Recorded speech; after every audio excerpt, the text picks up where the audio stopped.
What's going on, guys? My name is Dillard, bringing you guys another podcast. This is the Barnyard podcast number 35 with my co-host, Mr. John. Again, he's rocking the Eli Manning jersey for whatever special occasion. I actually believe the The Giants Giants won this play. week, baby. Let's go. The Giants also play tonight, don't they? Thursday night? Yeah, Thursday night. Let's go. We're gonna beat the Eagles. Let's go. Hopefully. Beat the But Eagles. but anyways, moving forward, I do apologize for us not having a podcast in a while. I'm not gonna lie, when the Yankees lost, I kind of just lost Been tough, interest man. in baseball for a little bit. But Let's go. I have been watching the ALCS and the NLCS, and then now I'm watching World Series. Obviously, I'm not. we'll have a separate podcast about that tomorrow because I don't want to talk about those things specifically. But for this podcast, I would like to talk about maybe some trade rumors, maybe some possible scenarios that we could go through. I know John has some, and then I Oh have boy, we some as do. We well. got some hot And takes. then we will talk about a certain article that was basically a dump or pass on each Yankee this year. The trash pass, baby. Some definitely questionable decisions in there, but we'll definitely talk about that Oh later on. We'll baby, save that for the I'm last. fired up. I'm ready. So, the first thing that I wanted to talk about, John, and this is why I didn't want to blow it out. I didn't want to tell you before the podcast. I just wanted to tell you right then and there, and we'll see what magic you create out of it. Okay, so here's my thing. And I want to make this clear that this was not my idea. I did not come up with this. I'm actually quite terrible when it comes to coming up with possible scenarios for players walking and signing new players and trading and such. That I'm not very good at it. So this is not my idea. I do want to clarify that. But this is the idea that I came across on Twitter from multiple people, and I honestly quite dig it. I like it. I like the possibilities for it, and it's cost affordable too. So here we go. Let me know what you think about this, John. I'll So try. this is assuming that DJ LeMahieu walks. Now, if DJ LeMahieu does not walk, this doesn't work as planned. But assuming that Impossible. DJ LeMahieu walks and the Yankees do not re-sign him for whatever reason, I don't see them not re-signing him. But if they choose to let him walk, this is what the Yankees should do. They should sign Andrelton Simmons. Andrelton Simmons, and I know you talked about Didi Gregorius. I know you'll talk about that a little bit.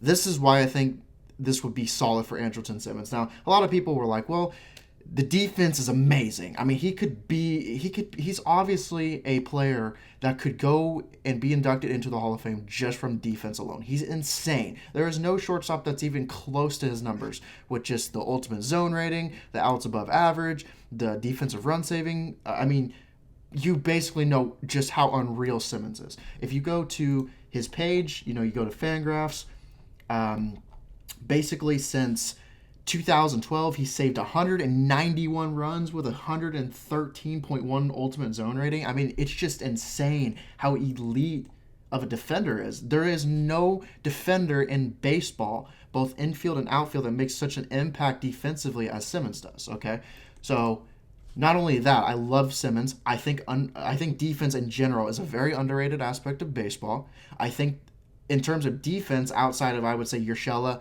and not Gleyber Torres, but Urshela and DJ LeMahieu, which this was why kind of another reason why it would make sense if DJ walks if the Yankees decide to.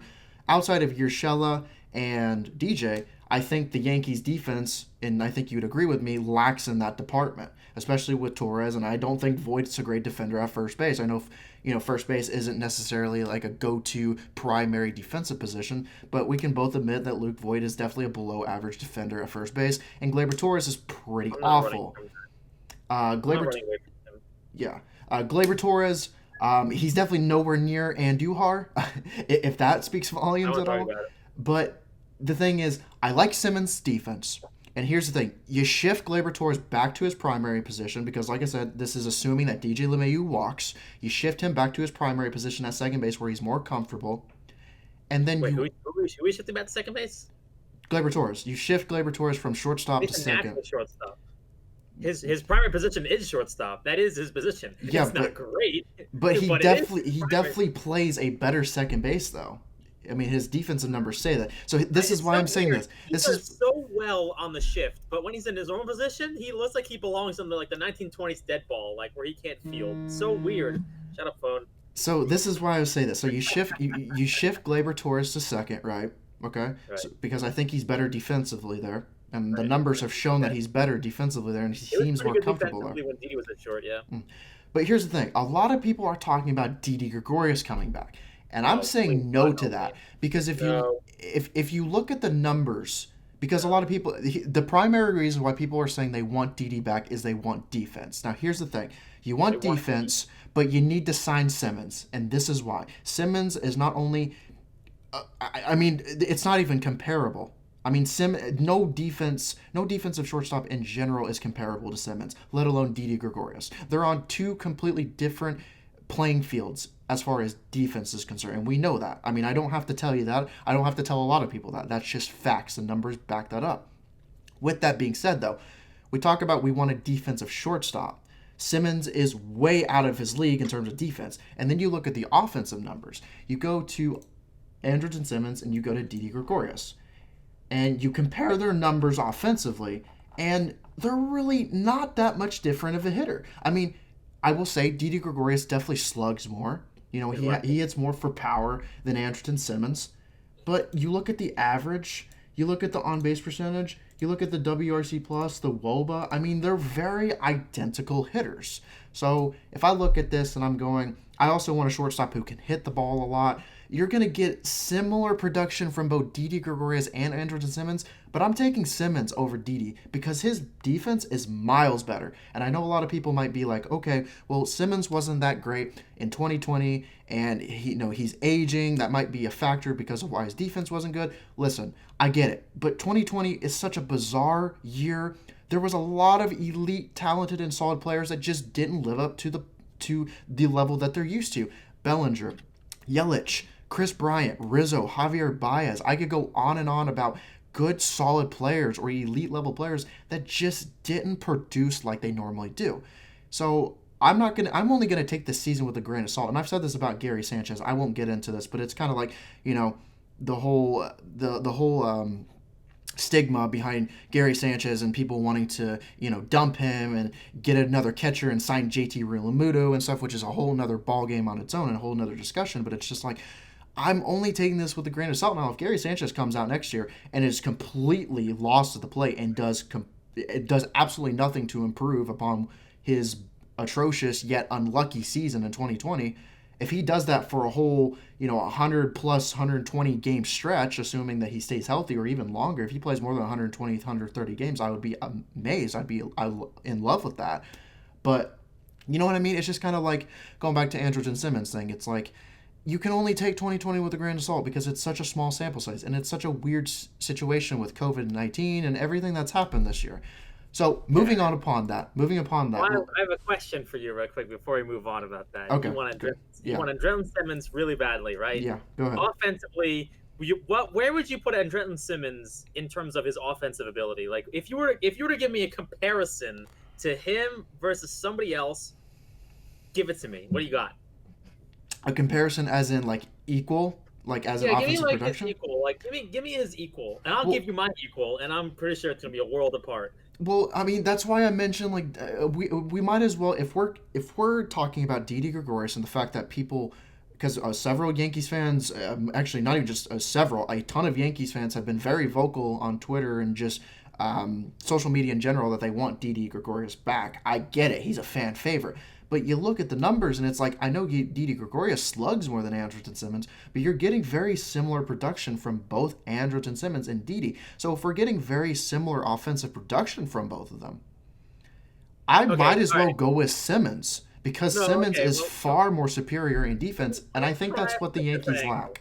Let me try from a different angle very quickly right here. Okay, so I have up on my screen right now I have the BB ref page of one man named, what's this guy's name? How do I pronounce this? Jacoby Ellsbury? That's how you pronounce it? I don't know.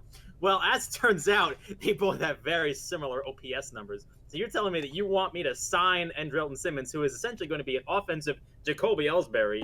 I don't know, man. That's kind of sketchy to me. I don't know about that. I'm looking at their OPS numbers.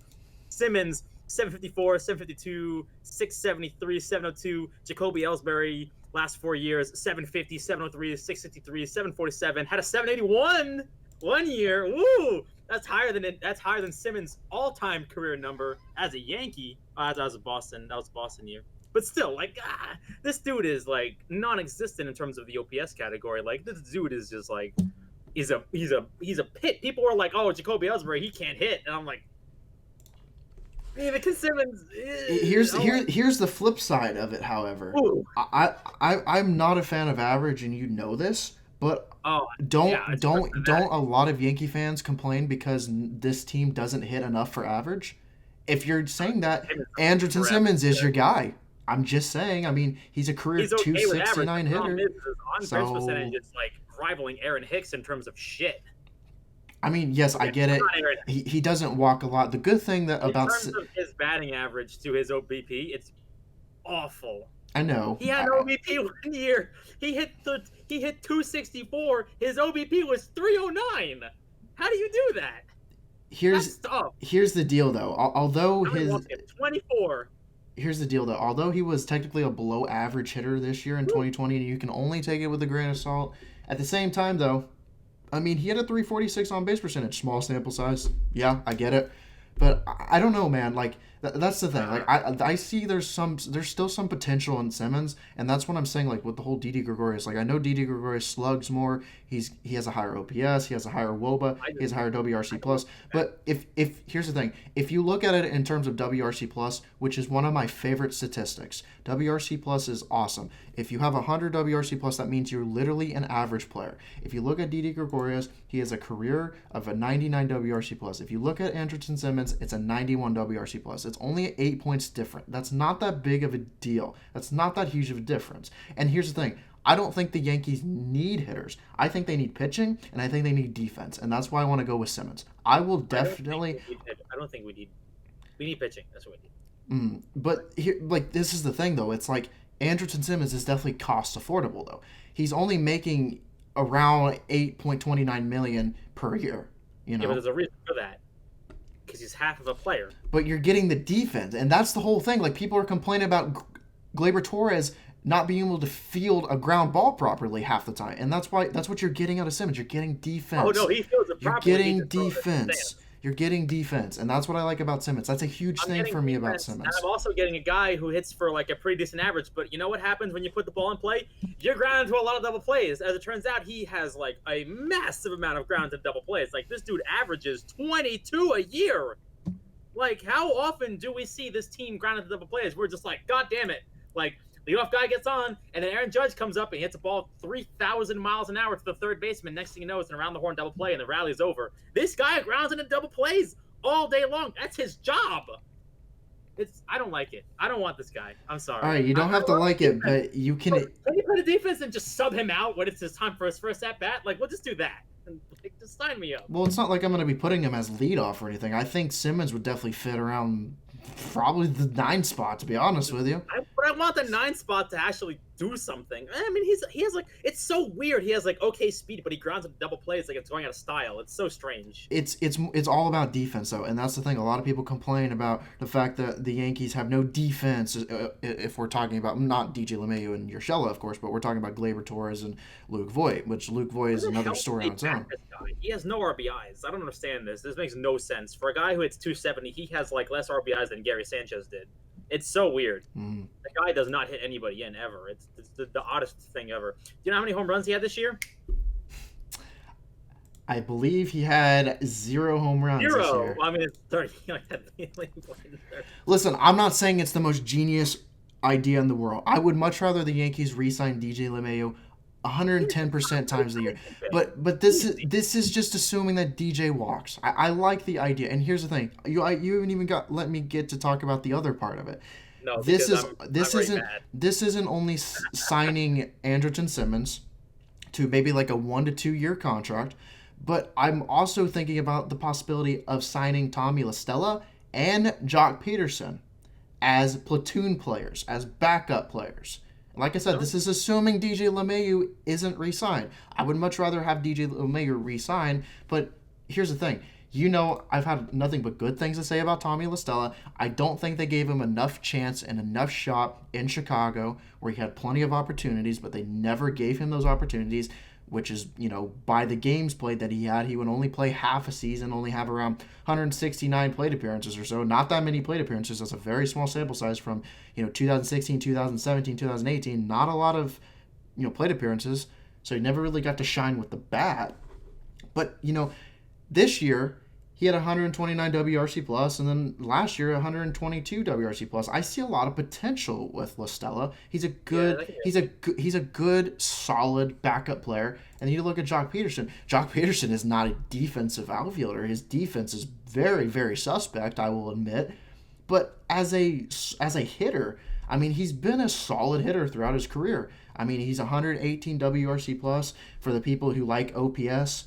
For the career OPS, 806 OPS, it's not horrible, but it's definitely not, elite level. I think it would just be up there. And then we go back to La Stella. His career OPS is 754. It could be so much worse. That's better than Jacoby Ellsbury. I mean, they're just backup players, though. They're not players that I expect to play every single game. Well, actually, I take that back. Jacoby Ellsbury has a better career OPS. I'm sorry. Jacoby Ellsbury is a 760 career OPS.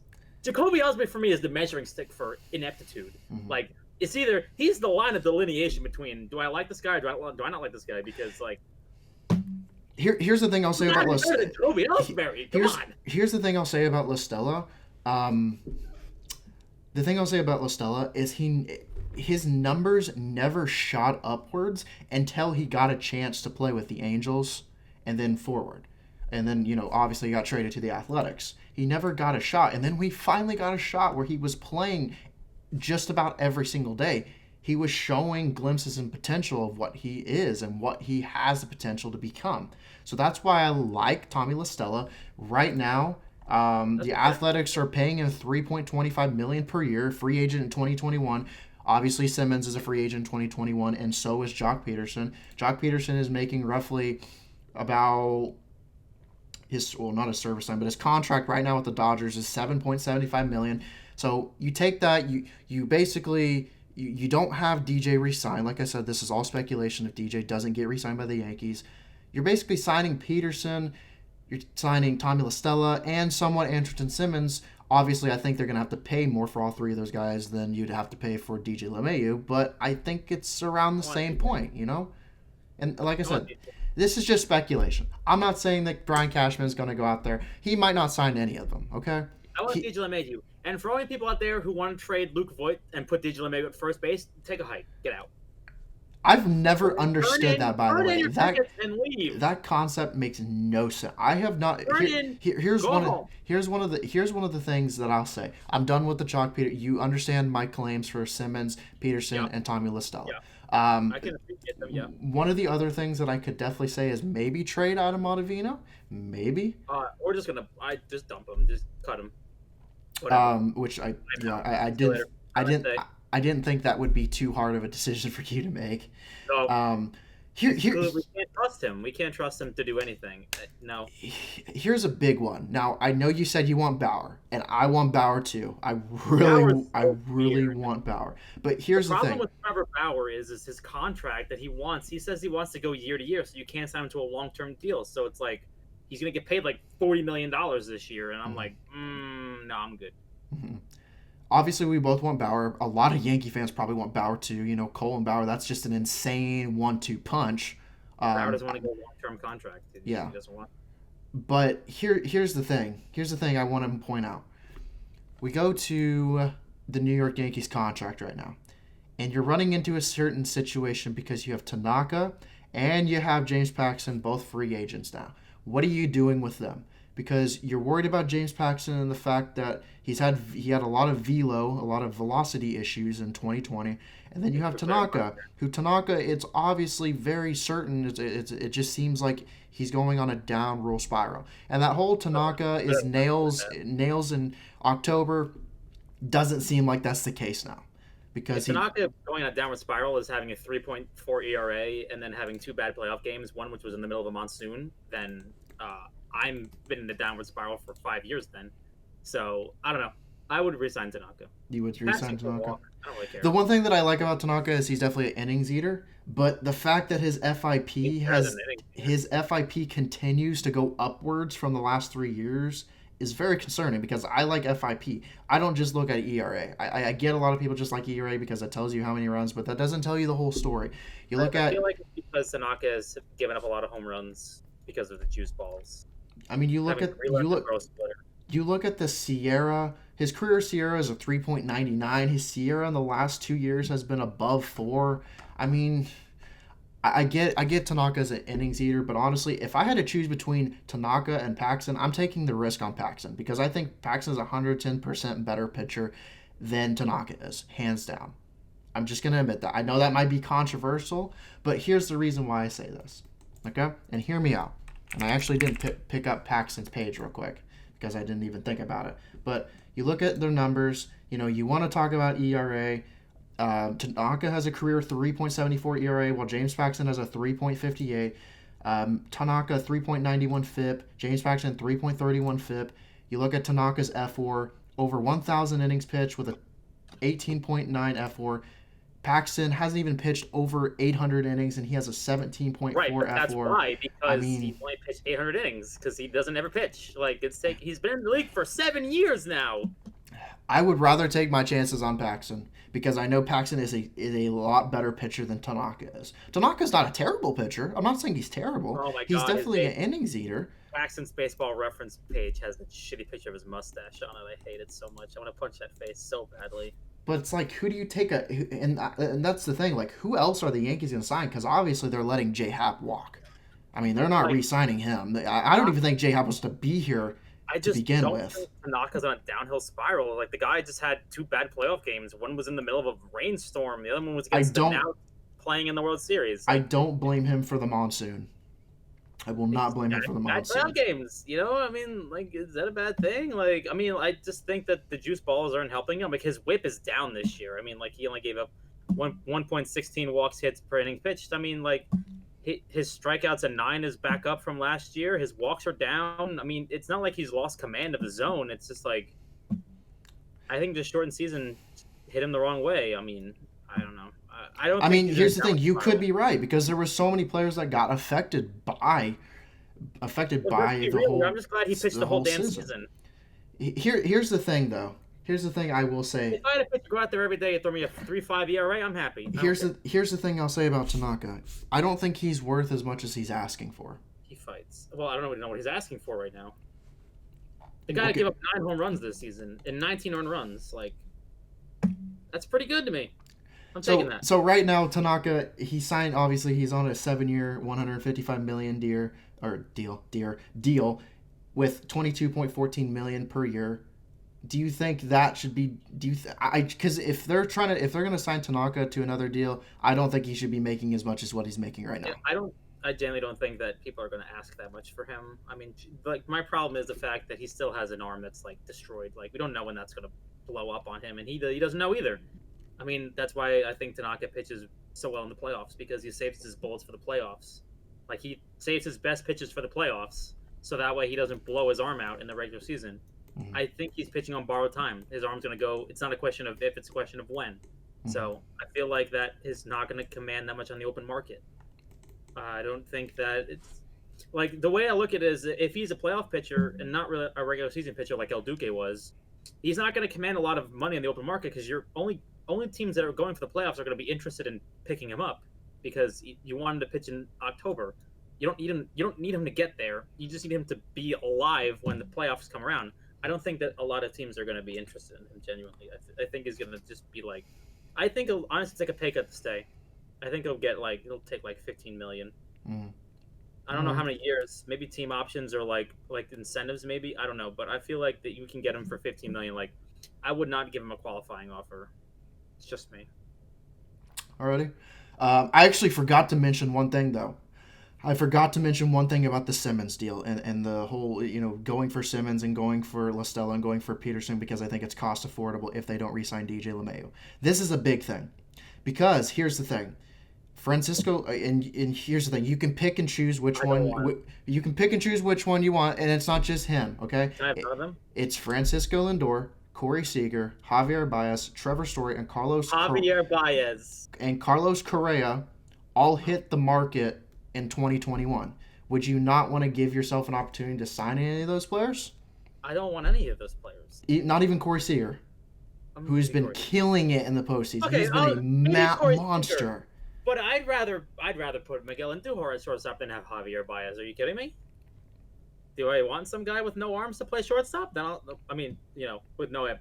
I mean, come on. Find me somebody who gets more than one hit in the playoffs, please. Thank you. What about Carlos Correa? Because a lot of Yankee fans are obviously against it for obvious reasons. But there are some people that are like, come on, give me Correa because Correa hits. No? Is that your final answer? My final answer. How did Gleyber Torres in the playoffs this year? Alrighty. Gleyber Torres hit like 340 in the playoffs this year, and people are like, "I want Carlos Correa. I want this guy who breaks ribbon and massage and who cheats." Like, come on. I'm not denying you. No. I hate this guy. I legitimately hate this guy. He's such an asshole. I bet his mother hates him. Have you seen him in a TV interview? This guy's an asshole. I hate this guy. I remember. I wins at bingo and then brags to the senior citizens in the freaking senior citizen hall. He's just like, I fucking won. Fuck it. Like. This guy's a jerk. I remember when the video resurfaced after the Astros lost the Rays, where the video where he was being interviewed after one of the games after they beat the Twins in the, and he was like, what are you he's like, what are you gonna say now, all of our haters? And I literally quote tweeted that right after the Astros lost the Rays, and I was like, what I'm gonna say is you're sitting on the couch with 27 other organizations right now. But anyways, here's the thing. John, listen to this. Listen to this real quick. I'm not avoiding what you're saying. I'm not saying I want Correa. I agree with you. I actually had to say it so many times because a lot of people were like, Gleyber Torres is doing nothing, and I said, what are you talking about? Gleyber Torres was hitting .435 with a .567 on base percentage, a .696 slugging, a .530 WOBA, 246 WRC plus, and people are telling me he's doing nothing. Are you kidding me? What are you doing? I watched the playoffs. I don't know what they're talking about. Like, apparently that's nothing. It's like, what are you talking about? He's doing something. Can somebody explain to me, please? Like, the Astros come out this year, and they do well in the playoffs. Good for them. And they're just like, see, look, we did need to cheat to win. All right, how about 2019? Are you telling me you cheated in 2019? Like, what was that then? Like, you're claiming you didn't cheat in 2019, and you're like, see, we need to cheat to win. What happened in 2019? You made it to the World Series. That's very true. What are you talking about? That was last year. So it's obviously a hard no on. I know it's a no on Lindor. I know it's a no on Baez. Red Sox, so we can kick his ass every year. You obviously said something about Corey Seager. What about Trevor Story? I think Trevor Story is extremely under. I feel like Trevor. I'll take Trevor Story. Trevor Story is the one player. How much does he cost? Really? How much do you think it'll cost? I don't know exactly.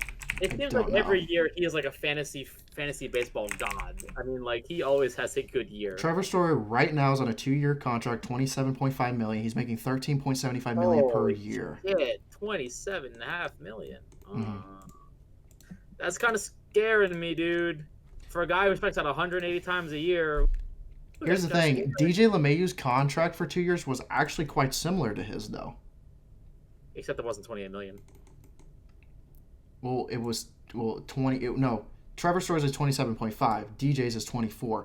But here's the thing: if DJ resigns with the Yankees, he's obviously going to get more than a 2-year contract for $24 million. There's no way he's not. Pretty good. What do his splits look like away from Coors? That's the thing I was going to say. If there's one Colorado Rocky player that is really good, and yes, he obviously benefits from Coors, but there's one Rocky that actually hits very well on the road, it is Trevor Story. Really? Okay. I mean, where's he bat? And here's the thing. He is above. I'm not going to name off all the numbers, but I will say that in terms of above league average players, he is a above league average hitter on the road, and there are certain places that he can hit. Okay, so I don't think Trevor Story is one of those odd or one of those people that massively benefits from Coors Field. I think he's one of those outlier players that you could put him on another team. And I'm not saying he's going to be just as good like he is at Coors Field, but I think he's going to be still one of the better hitters in the league, regardless of Coors Field or not. He's going to command a contract that we cannot afford. And I think Trevor Story, the cool thing about Trevor Story, I think he'd be such a great player at Yankee Stadium just because of the short porch. He doesn't fit the Yankee model. He may not fit the Yankee model, but it doesn't hurt to ask you, okay? There's a lot of players hitting the market on 2021. That's why I asked you. People who steal bases. He steals bases, so therefore he doesn't fit the Yankee model. I think he's a good player, but the problem is I think he's just going to cost too much money. I mean, why? What, he plays shortstop for them? Mm-hmm. Yep, shortstop. I don't believe that we need a shortstop right now. I mean, that's if DJ LeMahieu doesn't resign with us. I mean, I would rather have if you're telling me I can have LeMahieu or Story, I'd rather have LeMahieu, honestly, right? Well, that's the whole thing. That's the whole point. I made this clear. I made this very clear that at the end of the day, I obviously want LeMahieu 110% of the times of the year for obvious reasons. I don't think I have to explain why. But if the Yankees decide that they don't re-sign DJ LeMahieu, I want to make sure that I have some sort of a plan moving forward. And this is my plan. It may not be the best plan in the world, but it's definitely a plan that I think would work. Give you some options moving forward. Now I have a question. Do you re-sign Brett Gardner or do you buy him out of his contract? No, I don't re-sign him. I'm sorry. Let me give you an argument why you re-sign Brett Gardner. I don't re-sign him. Okay, here, let me pull this page up real quickly. Off the top of your head, what is the most number of games that Aaron Hicks has played in the last, entirety of his career? How many do you think he's played? Like, what's the most he's played? Like 130 games or so. Okay, what do you think is, how many times do you think he's played more than 100 games? At least twice. Okay, the answer is 2. Okay. In his entire career, he's played 81 games, 69 games, 97 games, 123, 88, 137, 59, and then this season, a career high in terms of percentage, he played 54 to 60. But, he just can't stay on the field.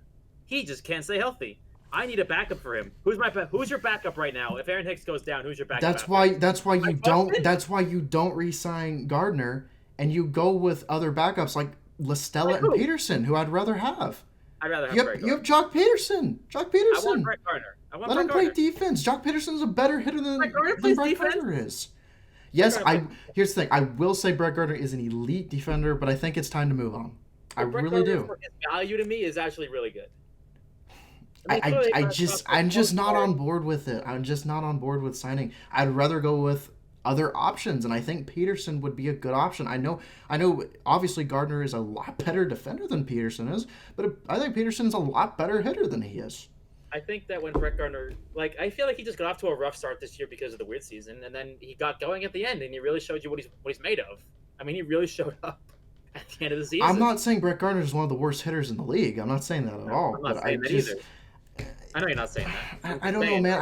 I'd much rather go with someone like Joc Pederson. I really like Joc. I mean, I know his defense isn't that great, but I need a backup for Aaron Hicks. I think I just need one. But if you're set on that, I'm set on Joc. I really am. I've just been a really big fan of Joc in Los Angeles in the Dodgers system. You want to go through the list real quick and just we're gonna end the segment now. It's a good time.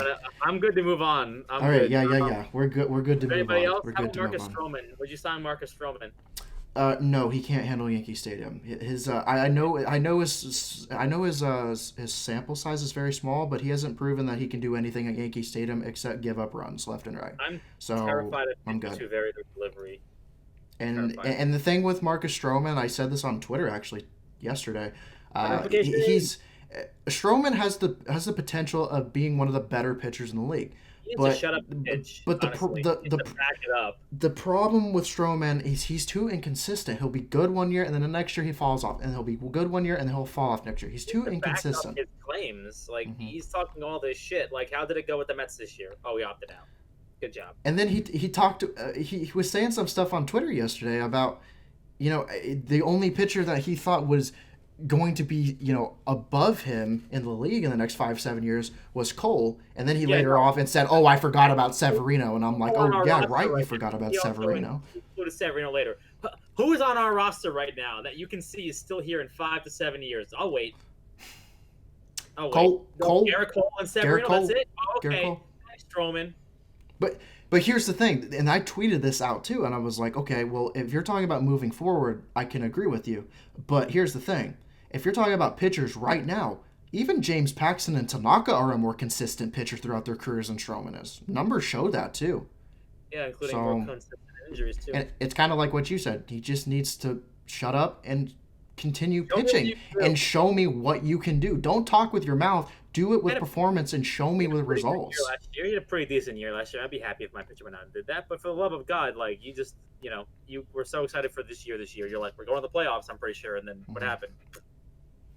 All right, so moving on, we got this spicy segment. We'll get through this really quickly. Let's talk about this dumpster fire of a list I've got right here. I mean, God damn it. All right, so you got Brian Cashman. Do you keep or dump? Just go through this really quickly. If you think that Brian Cashman needs to go, then you're the problem. You can go be a Mets fan.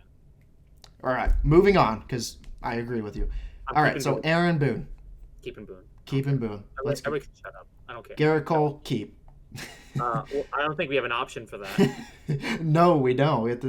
He's going to be with us for a while. Gary Sanchez, keep. I'm keeping him. I don't care what anybody says. I will defend Gary Sanchez till my dying breath. It's like Ryan Howard. You'd have Ryan Howard on your team, right? He can't defend, but he can hit the ball out. Kyle Higashioka, keep. He's a good backup. He plays awesome defense. What are you going to get for Gary Sanchez right now? Nothing. So you keep him and you hope that you get him. If he doesn't perform next year, fine, cut him. But you have to try. Mm-hmm. It's a small sample size. That's what I said. You can only take it with a grain of salt with Gary Sanchez. So Kyle Higashioka, I'm saying keep. He's a good backup catcher. What are you going to do with him? Obviously. Pre-arbitration. I think that anybody pre-arbitration, you have to keep them. Like, what do you have to lose at that point? Mm-hmm. Keep and Judge. I mean, I don't care. Obviously, keep and Judge. That's a no-brainer. Masahiro Tanaka. I'm taking Tanaka. It's hard for me. Here's the thing. If we can... You can say no. It's okay. It's okay. I'll just yell it. Man. I'm just going to say dump because I think there are better options out there. I'll just say that and move on. Yeah. That's why I'm going to say keep James. I'm going to say who's a better option than Tanaka with James Paxton. Yeah, okay. Sure. And that's why I'm John next year. And that's why I'm keeping James Paxton, okay? Would you re-sign Would you sign Justin Verlander to a 1-year deal after he comes off Tommy John? Would I be crazy for saying hell yes? I would do it. I have a lot of faith in Verlander. I would love to have Verlander. 1-year deal. Yeah, seriously, 40. Do it. Go for it. I'd give it a shot. I'd take a risk. One pitch that was 43. He still has. You know what? Sign Bartolo Colon. World Series bound. No, we're not going to there. No, we're not signing Bartolo Colon. You want James Paxton? No. I don't want to sign James Paxton. Look, I love James Paxton's upside, but for the love of God, I'm sick and tired of trying to be concerned about this guy going to make a start or not. Like, God help us. I'm so tired of this. I'm not saying you're wrong, okay? I'm not saying you're wrong at all, okay? You have a reason to believe that. You have a reason to believe that, and I'm not gonna fault you for that. Every 5 days. James Paxton, you have no idea if a bug's gonna fly into his eyeball or if he's gonna cut his finger trying to read the newspaper in the morning. He's not gonna be able to make a start. I don't know. I'm tired of it.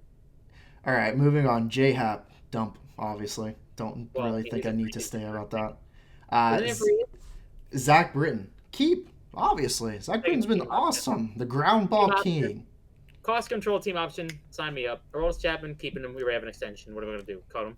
Giancarlo Stanton, you're keeping, obviously. I don't think... Again, there's no option for Giancarlo Stanton. What are you going to do? You're going to cut this guy and you're going to, pay off $170 million over the next 7 years? Luke Voit, you're keeping him. All the people that said trade Luke Voit, I can't stand you. Everyone who thinks that Luke Voit needs to be traded because this organization needs to trade the talent we have now to get a return on it are fools. I mean, I don't get it. I really don't get it.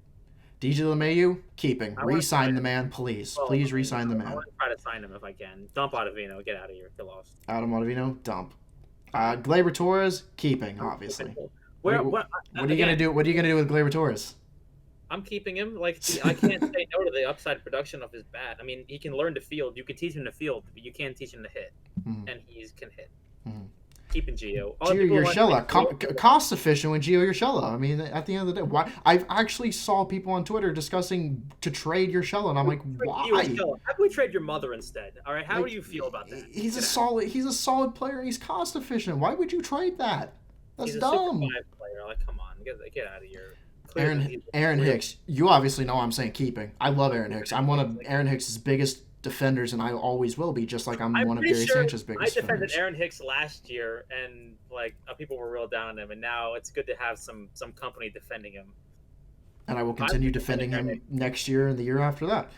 Clint Fraser, keeping him. What are you going to do with Clint Fraser? Why would we let him go? Left fielder next year. Sorry, deal with it. I mean, Clint Fraser. Yeah, I mean, there you go. I mean, why would you trade him? I mean, he obviously shown that he's improved on the defensive side of things, and his bat is lightning quick, and he's productive with the bat. I'm keeping him. Miguel Andujar, I'm sorry, but I gotta dump him. I'm just sorry.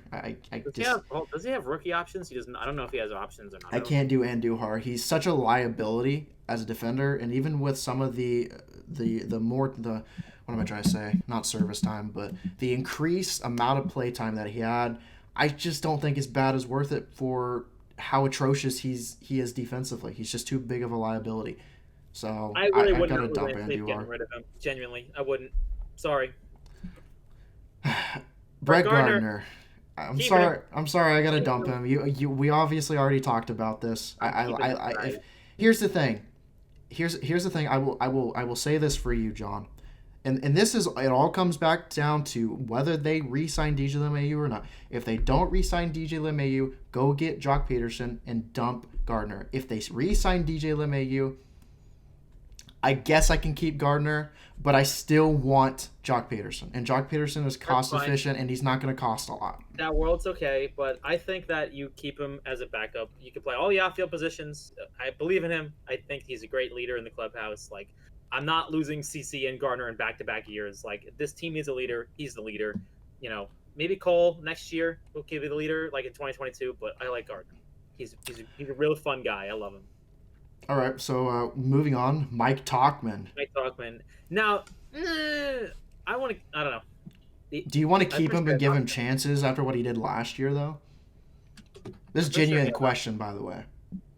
Because we know this year he couldn't even hit himself out of a wet paper bag. He couldn't even hit a fastball down the middle. I don't even remember if he hit any fastball down the middle. Did he? Like, seriously. He eventually got hit off of one. I just can't remember. Like, he struggled so much with fastballs down the middle. I couldn't believe it. And I'm like, Miguel Andujar does have options remaining. You could put Miguel Andujar down in the minors, and you can see what he becomes. Actually, I'm curious. What is his option? So Mike Tauchman's dump. Miguel Andujar had two options. So Mike Tauchman was actually voted mostly to be dumped than kept. I don't understand Mike Tauchman. I really don't know what happened. I have no idea. I couldn't tell you. I'm not in his brain. So would you keep him or would you dump him? If he has no more options, I'm going to dump him. But honestly, I mean, we didn't pay anything for the guy anyway. So see if you can shop him, get something for it. But if not, then just sorry. Tyler Wade. If you DFA him. Tyler Wade. I mean, he has a good upside, but like, man, he scares me with the bat. I mean, I really don't believe it. I don't want. Here's the thing. I want to make this very clear. If I keep him, I want him as a pinch runner. That's it. For him to steal bases and for his speed. That's about it. He actually plays pretty good infield defense. Arguably, I'd say he plays better defense at short than Glaber does. Chad Green. Obviously, you're keeping him. I mean, why would you not keep him? God tier. I'm taking him. Jonathan Holder. I wouldn't lose any sleep getting rid of him, but like he's pretty solid. I mean, if we really need bullpen arms next year, I don't see a lot of market for the bullpen next year. I think you may have to keep him just because there's no one else available. Mm-hmm. You need him for length. Domingo Germán. I'm keeping him. Keeping him. I mean, that's the thing though. Like, if we're gonna talk about the domestic violence abuse allegations, if we're gonna keep Chapman, you have to keep Domingo Germán. You can't just cherry pick who not to keep and who to dump for those reasons. You gotta keep your argument consistent. Look, it sucks. People make mistakes. I think he's learned from his mistakes, and it's a good learning experience. I mean, look, I'm not trying to tell you that it's okay. I'm telling you it's a serious thing.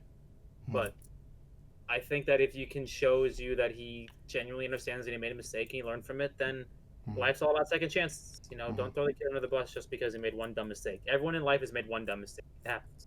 Part about life is learning from your mistakes. I agree. Honestly, I think that he's got, like, just outside of baseball, like, if you're talking about inside baseball, like, you know, we need starting pitching next year if we don't resign Tanaka and Paxton. I mean, we've got problems. We're going to need him. But I mean, like, we were literally one Domingo Germán away last year from potentially advancing. I think he's the difference maker last year, but he just didn't have him. I mean, we'll see what happens. I mean, I don't know what they're going to do with him, but like, God, I don't know. So Devi Garcia and Clark Schmidt. Just gonna say keeping both of them because their upside is they're only gonna go upwards They're from both here. on rookie deals. Why are you gonna get rid of them when they're both on the? They're not even on the they're on the 40 this year, but like they can literally be optioned next year and have nothing, no problem. This is the one I cannot agree with. Control on Garcia, you'll make it work. This is the one I cannot agree with. Tommy Kahnle. They're saying dump, but there's no way I'm dumping Tommy Kahnle. Are you kidding me? Why would I dump Tommy Kahnle? He's not even gonna take up a roster spot next year. He's on rehab. We're not even paying him next year and paying him next year. Like, I get it. Like, people are trying. It might be a whole deal where they're kind of worried about the whole incident that happened with Dylan Betances, and he might not be the same that he is. But it's like, I don't care. After the season that Kahnle had in 2019, and he was pretty good in 2017 too. I mean, I'm taking the chance on Kahnle. He's filthy. His changeup is wicked. He's got good stuff. I guarantee you that we will resign him. Like, there's no way we don't resign him. We paid $2.7 million for him last year because it was his final year of arbitration. Mm-hmm. Honestly, I feel like we resign him and we pay him next year, and we also like it's like you eat the year next year. Like he's worth the money to me. Absolutely worth the money to me. In no way is he not. Mm-hmm. He never has a downside. This is another one I just can't agree with. Jonathan Loaisiga. Dump. I feel like a lot of people are giving up on Jonathan and don't realize the potential that he has, especially with his fastball spin and his fastball velocity. Why do we have to dump these people? Who are we bringing up to replace these people? We don't need this many roster spots. I'm keeping him. Seriously. Guy's on a rookie deal yet again. Like, last year was his first year pitching in the majors. This is his second year in the majors. God, the guy's not allowed to learn as he goes. Why are you dumping him? Why are you giving up on this guy so fast? The guy throws 99 miles an hour. Mm-hmm. Have him throw 99 miles an hour through your window next time, and we'll see how much you think about it. God help me. I hate that. I mean, like, literally, like, since 2019. Like, I know this is the town that wants to get rid of Sam Darnold, but for the love of God, just give the kids some time to figure it out. Mm-hmm. And that's the thing that I mentioned. It's like his fastball. Keep Sessa, like, get lost. His fastball velocity is insane, and so is his fastball spin. I mean, he's got 99 miles an hour. He's got really, really good stuff, and he's too young to give up on him. I don't get why people are passing up on him too quickly. When is he a free agent? Jonathan Loaisiga? He is a free agent. That's the other thing. Okay, he's not even eligible for arbitration until 2022, and he's not even a free agent until 2025. Why are you getting rid of him? Why? That's 5 years of control. That doesn't make any sense. Sorry, 4 years of control. I just don't see it. I think that's the worst dump on here. It makes really no sense to me. That would be like you draft a quarterback in football, and after 1 year, you're like, nah, this guy sucks. Let's just cut him. Like, he seems pretty good, but we don't want to pay him in 3 years. Let's just cut him now. Like, no, you're going to give him at least a year or two to figure it out, and then maybe when it gets time to pay him, then you'll cut him. Mm-hmm. But you're going to keep trying to make it work because he's a good player. Like, stop it. Mm-hmm. And you know what's a good... Do you know what is a really good example of that? Sam Darnold? No. Oh. Peyton Manning. Do you know what happened when Peyton Manning played in his rookie year in 1998? Yeah, then they cut him. I mean, he threw 26 touchdowns, 28 interceptions. Do you know what happened right after that they finished that season 3-13? They went 13-3, and guess what happened? Well, let's say Peyton Manning is a pretty good quarterback, and he had a pretty solid I can't even talk. Peyton Manning had a pretty solid career, so that's why you take chances on people. There's the same thing with Brett Favre. I mean, the Falcons didn't want him. Let's just trade into those. Let's just get rid of him. Do you know how many teams passed up on Aaron Rodgers before he landed in Green Bay? I mean, it's like the point is, I'm not saying that Jonathan Loaisiga is going to turn into like what Peyton Manning or what Aaron Rodgers has become in football. No, but he's so young and he's cost affordable and he has so much years of control. You just learn. Yeah. Like, I mean, the guy's had one season after coming up from Double-A. He had half of a season, and then he had a 60-game season this year, and he's played in 2 playoffs. Give the kid some time to learn, for God's sakes. Let him play. And you know what the worst that's going to happen is? He'll show you he's terrible, and then you cut him. But I haven't seen this kid yet. He's got electric stuff. Let the kid learn. Like, stop trying to get rid of him now. He hasn't even played yet. All right, so moving on, we have Luis Sessa. He's a long reliever. I mean, he's cost controlled. I mean, no one's gonna. I'm gonna keep him. I think keeping him is the right option too. Moving on, Eric Kratz. Get rid of him. Alrighty. Look, my argument is I'm not keeping 3 catchers. Going Gary and Higashioka, then you're not going Eric Kratz. I'm sorry. Mm-hmm. You know, do you want to keep Eric Kratz? Hire him as a manager, as an assistant. Not as a player. Mm-hmm. Estevan. 3 catchers. It's like running 3 quarterbacks in football. You don't do it. All right, so Estevan Florial. He's still under. I'm pretty sure he's still a rookie deal. I don't know why people want to get rid of him. Mm-hmm. Let me just make sure before I. Estevan, where are you at? Estevan Florial on Fangraphs. I can't find him for some reason. Okay, let me give it to you. I'm gonna give you this information really quickly. Why am I still on Andrelton Simmons over here? Okay, yeah. I mean, he still has two options. So it's like I'm in the minors, and he's depth. Whatever. Okay, so Jonathan Loizaga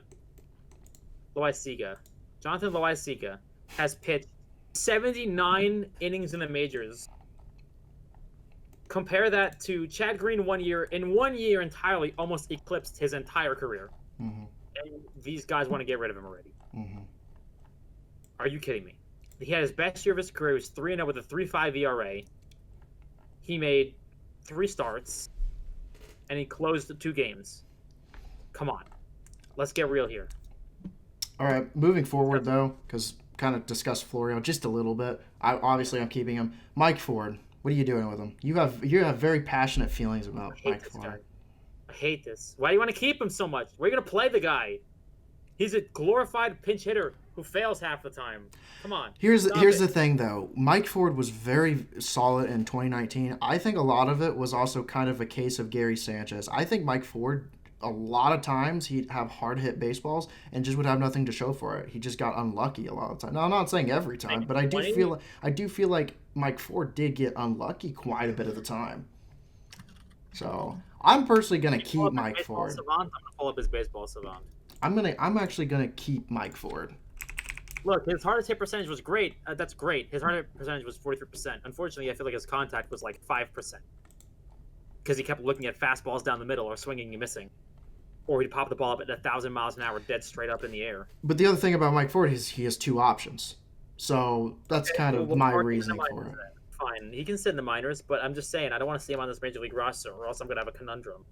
All right, and here's the last and final one, and then we will end the podcast here, because I think we got a lot of really good... Remember last year everyone wanted to have Mike Ford over Luke Voigt? Do you remember that? Yes, I do, and I would definitely... I would obviously keep Luke, or I would keep Mike Ford because of his options right now, and I think he just got unlucky, but nowhere is he even close to on the same playing field as Luke Voigt. It's not even a discussion.